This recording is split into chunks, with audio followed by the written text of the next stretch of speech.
I think right now we'll cover it because it's posted. Anything, it's just like if you trespass and you get caught, you go to jail. If you trespass and do not enter public property because it's posted for a reason, a safety reason, you can still be cited for criminal trespass. And so if people go in there and we've said don't go in there and they get hurt, then it's on them. Gotcha. They may try the lawsuit thing, but there again, that's another whole issue. Okay, all in favor, say aye. Aye. Any opposed? Okay.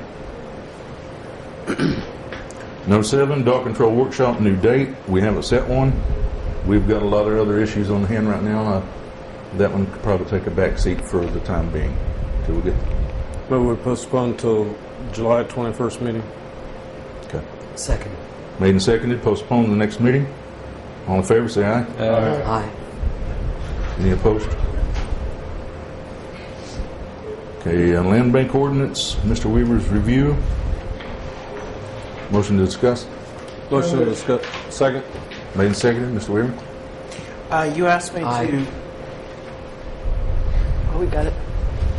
You asked me to look at this. I made one small suggestion, I believe, after the last time you referred it to me, and I believe they've incorporated that now into what you should have before you. So, if it is council's desire to pass it, I do not see anything that would be illegal or inappropriate if it meets your desires. Mr. Parnell. Is that the one dated 6/2/2011? I just have one concern. I've got an input. 6/3, I believe, is the actual last one. Okay. Yeah, I don't have the updated one. My last one is 6-2. Mine says 6/2. 6-3. Okay, 6/2. One after 6-3? That's two pairs. 6/3 is the last. That's Okay. 6/2. Nope. Need one. Here they come. Is there an actual 6/3 or is Okay. it 6/2? James needs one. Ken needs one. There is an actual 6-3 revision. Excuse me. Okay, let's see how we end up here. Did you bring a set that Sherry could have? The reporter could have?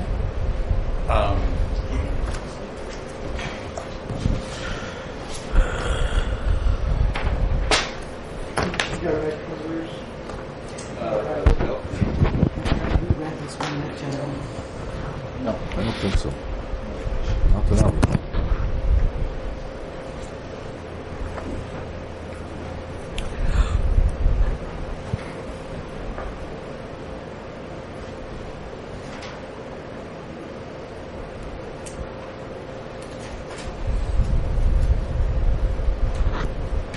Mr. DeVito? Sorry. I'd move to assign this ordinance a number and place it on its first reading. Second. Made and seconded, all in favor? Aye. Aye. We're going to have discussion before we read it. We can read it and then have discussion.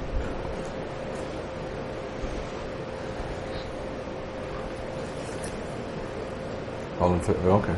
Everybody voted, huh? You need a roll call vote on that? No, Okay. not on the first. I didn't hear any nays, so. Read ordinance 2140.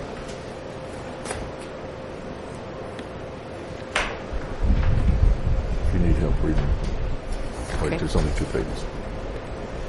An ordinance for the creation of a land bank committee for the use and disposing of certain unneeded properties and obtaining certain other needed properties and other purposes. Whereas the City Council of the City of Eureka Springs, Arkansas, wishes to create a land bank committee to aid in the receiving and expending of funds for purchasing real property and easements deemed to be in the best interests of the City of Eureka Springs, Arkansas.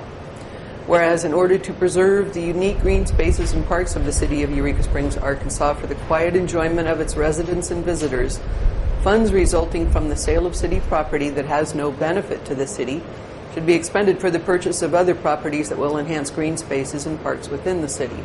Now therefore be it ordained by the City Council of the City of Eureka Springs, Arkansas that Section 1, a land bank committee will be formed consisting of the director of the Eureka Springs, Arkansas Parks and Recreation Commission and 4 additional members consisting of 1 Eureka Springs, Arkansas alderperson, the director of Eureka Springs, Arkansas Public Works, 1 Eureka Springs, Arkansas Parks Commissioner, and 1 at-large member, each to serve a 1-year term from the date of appointment by the mayor and confirmation by the City Council. Vacancies on the committee shall be filled by appointment by the mayor and confirmation by the City Council. Section 2, the Land Bank Committee will review and categorize real property owned by the city into 3 classifications. 1, developable spaces, areas that have reasonable access and are large enough to be used for parking, gardens, parks, or building sites. 2, conforming open spaces, areas adjacent to spring reservations, trails, parks, greenways, or open spaces that contribute to the welfare of the community. 3, non-conforming open spaces, areas that meet none of the above criteria and are typically, but not always, isolated single lots or parts of lots of no value to the city, including but not limited to unopened platted streets upon which privately owned buildings and improvements have encroached. Section 3, the Land Bank Committee will bring non-conforming open spaces to the City Council from time to time as part of the resolution to authorize the sale of said spaces by a sealed bid process and/or as otherwise in accordance with City Code and Arkansas state statutes. That any funds received from such sales shall be held in the land bank account.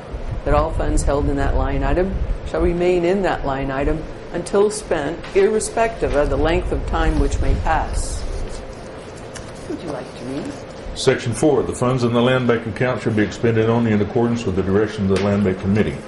Section 5, the land bank committee will bring other privately owned real property to the City Council from time to time, property which the committee deems to be in the best interest of the city to purchase, as part of the resolution to authorize the purchase of said properties with funds held in the land bank account.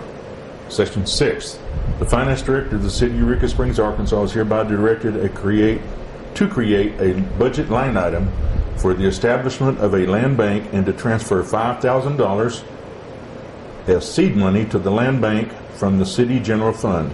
The $5,000 is to be reimbursed to the city general fund by the land bank account at the rate of $1,000 per year for a period of 5 consecutive years, no interest charge. First payment will be due January the 1st, 2013. Section 7, the land bank may also be funded through private donations made specifically for the acquisition of real property and added to the said land bank account. Number 8, any appraisal costs, survey costs, and other attendant costs in the sale or acquisition of real property associated with the land bank committee will be funded from the land bank account unless said expenses are paid by the party with whom the city is engaged.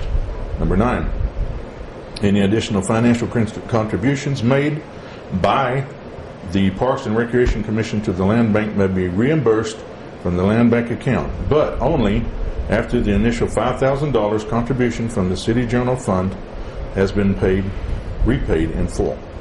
Section 10, all ordinances and solutions and parts thereof in conflict herewith are hereby repealed to the extent of such conflict.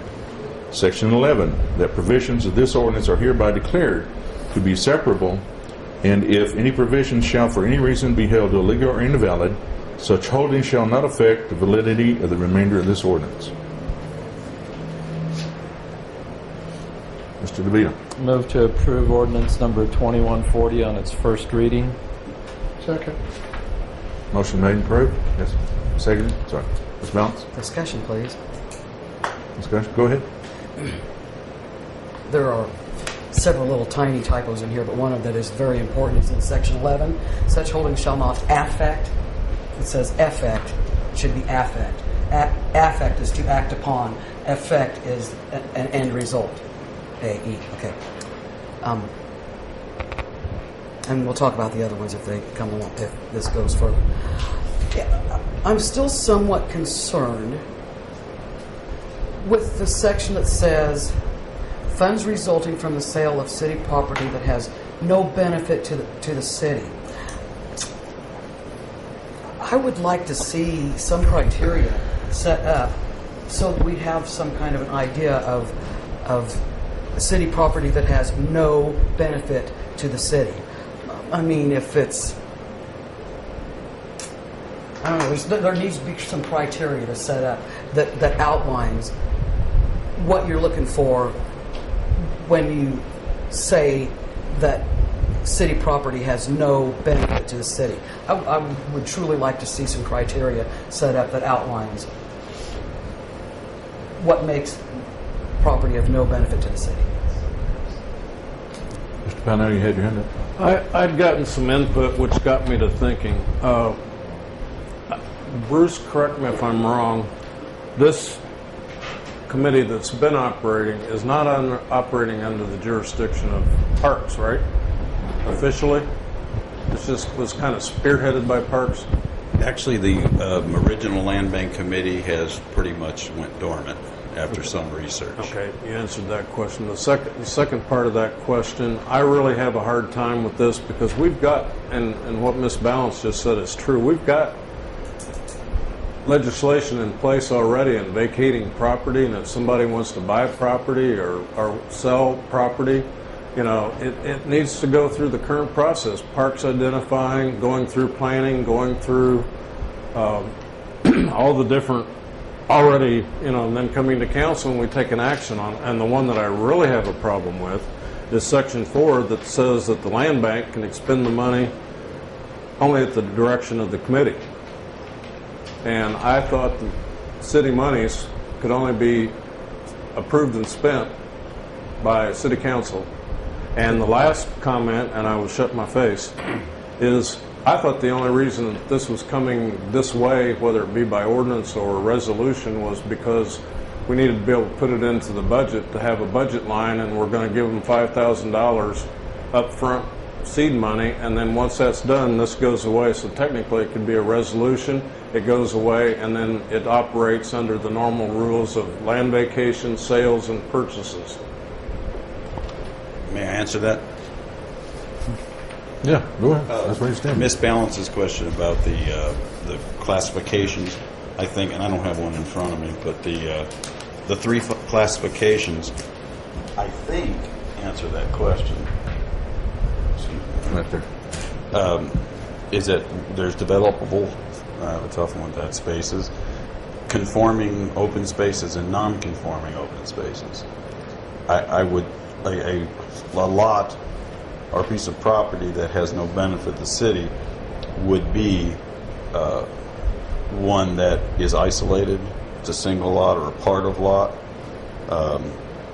It's an unopened platted street upon which privately owned buildings or improvements have encroached. In real terms, we have pieces of property on our map that are just minuscule. They're little pieces that were gifted to the city over the past 50, 70 years, and they don't adjoin anything, and they're of value to the adjoining property owner, but of no benefit to the city. And then, Mr. Pownell, I got lost in my concern is, you know, we're adding regulation upon already existing regulation, whether it be state or city code, of how to acquire and dispose of property. And Parks, you know, I sat on planning for umpteen years, and, you know, we vacated, you know, based on Parks' recommendation. The only thing we didn't get into was the sales and purchase, but it seemed to be that the whole intent when this fell through the crack was that there wasn't a budget line set up in the budget to put the seed money that was approved by the old council, and therefore it kind of fluttered. I think the best thing to do at this point is to write a resolution that establishes the budget line, approves the seed money, and once it's up and going, the resolution is a temporary, you know, ordinances are for, you know, until they're repealed, basically. So why not do it the easy way? We've already got all the other rules. You had one question about the line that talked about the committee, and I think Tim can answer that by saying that there's nothing a committee could possibly do that can't be overturned by a city council, by ordinance. The following paragraphs And then I'll leave require the city council to approve purchases. It also requires sale. Don't they now, under state code? I don't want to get into a slugfest, but, you know, we've got the, I think if you look at the state code on sale and donation of state property, that there's already codes in effect that, you know, say how we will identify. Goes to plant, you know, Parks identifies it now. It goes to planning. You know, we have had the normal thing, and then it goes to council if it's, you know, with all the new rules of money and all that. I just think it needs to go a little bit further before we really suck ourselves into another ordinance that. Mr. Bill, you had your hand up first. Well, I see this as an effort to be forward-thinking. I mean, we oftentimes criticize our community, especially this council, planning, all the other departments in the city about not being planning, not developing master plans, not being forward-thinking. This is an effort to achieve a comprehensive goal for the parks, to identify properties that are advantageous to the development of our springs, that enhance the community, to dispose of properties that no longer have value to the community. This is part of an effort to develop a plan on how we protect our springs, how we acquire property that is advantageous, how we dispose of property that has no benefit to the city. So I feel like this is a step in the right direction, that it's a forward-thinking effort on the part of, spearheaded by Parks, to deal with, like what you talked about at Magnetic Springs, about that important piece of property that's there. It does give them the ability to identify these pieces of property that are advantageous, and to use the properties that no longer have value to the city, so that they're not coming to council with their hands out asking us for money. They're using the inventory that doesn't satisfy the goals of the community. And I feel it's a good idea whose time is necessary, and it's forward thinking, and I applaud the effort that's been put into this effort. Ms. Balance. While I think I understand everything that's trying to be said here, I still have somewhat of an issue of city property that has no benefit to the city. And down here it does say, typically but not always, isolated single lots or parts of lots of no value to the city. Well, when we have a city like Eureka Springs and it's Tree City, USA, some of those little spaces, they harbor trees. You know, they're a place for trees to be in this area. Or perhaps they harbor pileated woodpeckers or other kinds of wildlife. Or I'm thinking that property of no benefit is a very arbitrary decision, because Mr.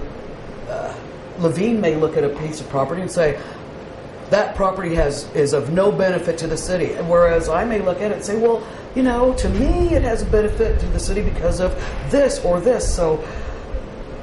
So just to say that the property has no benefit to the city is very arbitrary, is what I'm saying. And I would like to see some criteria set up to outline what makes a piece of property of no benefit to the city, because I'm not sure I would agree with it at all times, and perhaps some others of us would not as well. And that's what I'm saying in that regard. Mr. Barry. Yeah, I'm real confused. I thought most of the council was in favor of this when we looked at this several months ago, and I know the last previous council, we've been giving the money to the parks to develop this, and yet because of whatever procedures, we've never gotten the money to the parks so they could use it to establish this land bank committee. And Ms. Balance's comments, kind of makes me, she's absolutely right about anything's got a value, but according to the city of Eureka Springs, Arkansas, we're not getting any taxes out of this money. We've got a piece of property, and I've been on this land bank committee, and I was on it with a realtor, myself, an appraiser, real estate appraiser, Bruce, and a couple of other people, and there was kind of criteria. We would look at property, and then we'd bring it back and go over it with the committee and make a recommendation whether or not it was worth the city keeping. And a lot of times it is a single isolated piece of property that is entirely surrounded by other people's property, no access to it. The city has no access except by maybe a street or a vacated street or a non-used street. Most of the time it's, and there isn't any use for the city to have it. Yes, you can say we need it for green space. We have a lot of green space. In fact, and I'm a tree lover, but I think the argument goes we have too much tree canopy in our city, according to some forest people. So I don't think that's a valid argument about we need to keep it because of the trees. I mean, that's not saying somebody's going to cut all the trees down anyway. They're not going to lumber that piece of property, for heaven's sake. What we're trying to do is find land that the city doesn't need to have access for, that's not a valuable contributing part of the city plan that can be sold to an adjoining property owner or somebody else so they can raise money so we can buy land that is important to the city. And that is this whole mechanism for this bank. And I think if you are going to learn this is what we were trying to do. Let's come up with some solutions on what we're trying to do instead of tearing it apart. If you we had criteria among ourselves to develop that. Now, I don't think we need to write that down into an ordinance, but I can guarantee you anything that goes wrong is going to be decided. If you sat on that committee, you would be one of the voting members. It's one vote among 5. You say, no, we need to keep that. Well, then that would be, maybe it'd be 4-1. I don't know. But most of the time, I found when we looked at pieces of property, the majority of the time it was a majority opinion that this piece of property could be sold without harming the city. We would not be losing anything. And at this point in time, that's an excellent way for us to get the seed money, to buy property that we need to protect Grotto Spring, Magnetic Spring, other springs, because we at the city council, we don't have it. And we're trying to figure out how to fix Black Bass Dam. And we're not even coming close to that problem. So, I think this is something we need to go ahead and get going with. Anyway, that's my opinion. Mr. Connell? Bruce, I told you my compliment was going to cost you. I don't want my comment to be construed as Mr. DeVito seemed to take it, that I was criticizing Mr. Levine's forward thinking. My concern is, do we not have, Mr. Levine, proper legislation in place now? If you established a land bank committee, just like the Springs Committee, that says, hey, we got a piece of property that could better benefit us if we sold it. There is legislation in place that would allow parks to run that through planning and the appropriate agencies, bring it to council to approve to sell it, to put money into the seed account, which is what we're setting up here. And that was, I felt was the only intent, that previous actions kept that money from flowing to parks because it wasn't in the budget line. I don't think so. Without this ordinance, I think this ordinance creates a mechanism, and it spells it out as clearly as I think it could possibly be done. So you're establishing a committee by law instead of a commission? Right. We're establishing a committee, and the mayor will be appointing the at-large members and the others. And just one other point I'd like to make, and Butch touched on it, is that there's many eyes that are going to look at these. Not only is it going to be the land bank, it's going to be photo documented. Each piece, we have a checklist that we set up, accessibility, to give checks off on what this piece of property. It's photo documented. I think the vote needs to be documented, and then when it's brought to the city council, you all have an opportunity to see exactly what we saw. And you can go visit the piece of property. We can't do that for you, but we can bring you every possible piece of documentation